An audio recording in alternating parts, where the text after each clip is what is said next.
The toxic mists of Velora Prime hung thick over the crimson swanlands, where few dared to venture and fewer still returned. Marcus wiped the sweat from his brow as he adjusted the crude breathing apparatus he had fashioned from salvaged ship parts. The human mining surveyor had been tracking rare mineral deposits for 3 standard weeks, far from the safety of the colonial outpost. Through the haze, a desperate cry pierced the oppressive silence. Marcus dropped his geological scanner and rushed toward the sound, his boots squelching through the acidic mud.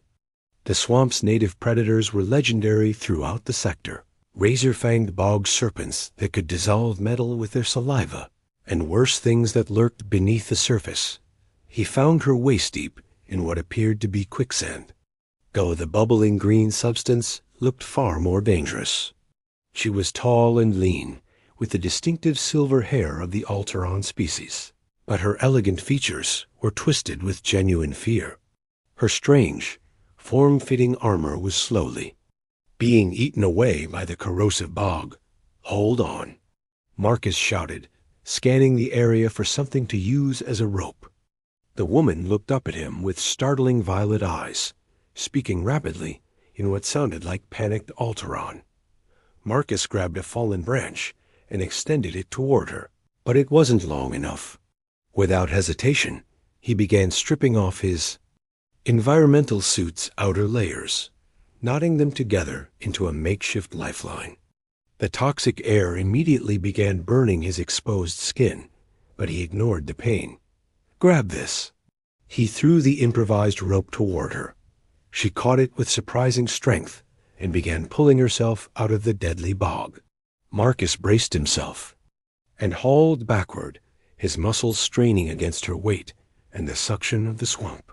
For a moment, he thought they might both be dragged in, but then she broke free with a wet, sucking sound.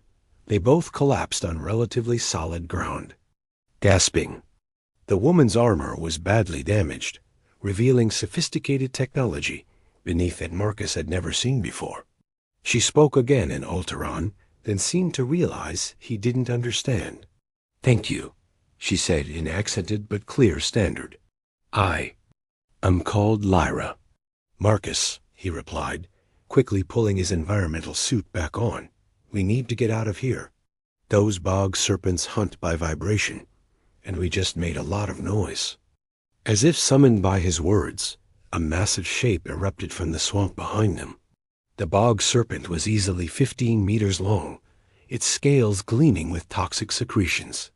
It reared up like a cobra, revealing rows of crystalline teeth that could punch through starship hulls. Marcus grabbed Lyra's hand and ran, but she suddenly stopped. To his amazement, she stepped forward and faced the creature.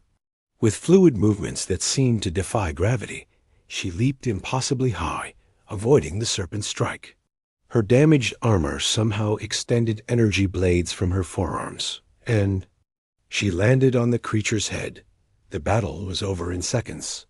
Lyra moved with precision and grace that Marcus had only heard described in military legends. The bog serpent collapsed, its nervous system severed by surgical strikes.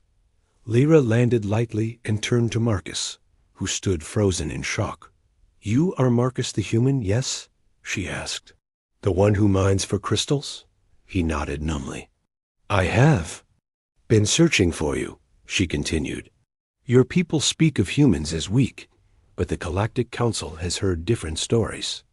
Stories of impossible courage and determination." Marcus shook his head. "I'm nobody special, just a surveyor." Lyra smiled, and for the first time, Marcus noticed the intricate scars along her arms, ritual markings he now recognized from news broadcasts. His blood went cold. "You are the Iron Maiden," he whispered. "The Alteron champion who single-handedly held the Nexus Gate against the Void Fleet." "I am," she confirmed. "And I came to this toxic world because the Council wanted to test something. They wanted to know if the stories about human nature were true." Marcus felt confused. "What stories?" "That humans will risk everything to help a stranger. That you will face impossible odds not for glory or profit, but simply because it is right. Lyra gestured toward the dead serpent. I could have escaped that bog myself. My armor has anti-gravity systems, but I wanted to see what you would do.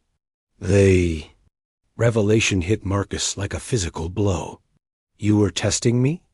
The Council was testing humanity, Lyra corrected. Through you.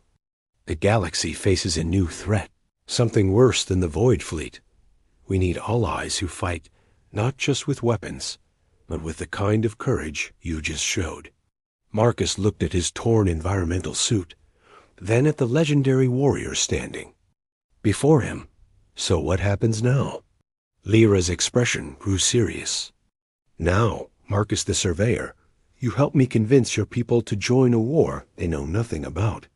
Because if humanity is truly as brave as you have proven today, you might be the key to saving us all. The toxic mist swirled around them as Marcus realized his quiet life of mineral surveys had just ended. In its place, something far more dangerous and important had begun.